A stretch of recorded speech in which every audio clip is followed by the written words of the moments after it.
La situazione è preoccupante perché abbiamo un calo di lavoro di circa il 40-45% stimato in tutto il gruppo autoriparazione, quindi comprese le carrozzerie.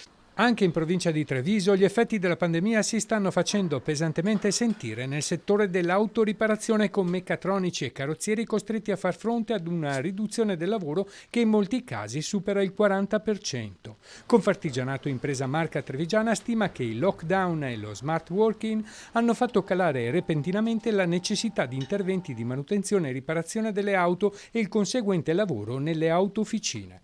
Nelle 300 carrozzerie attive in provincia la situazione è ancora più grave. Le carrozzerie hanno sofferto di più perché gli impatti tra vetture o i sinistri tra vetture sono molto diminuiti, visto che la percorrenza del chilometraggio delle vetture è scesa di circa 2 miliardi di chilometri. Un calo che sta causando un pesantissimo contraccolpo economico che coinvolge circa 900 officine e oltre 3.000 addetti tra meccanici, meccatronici e gommisti.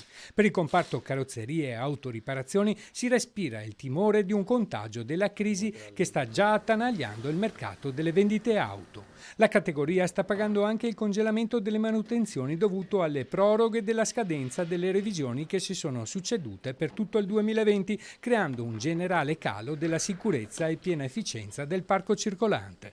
Per far fronte a questa situazione, gli associati a Confartigianato lanciano un appello al governo. Abbastanza semplice, potrebbe essere una riduzione dell'IVA sulle riparazioni, delle incentivazioni, un benefit sulla riparazione di manutenzione.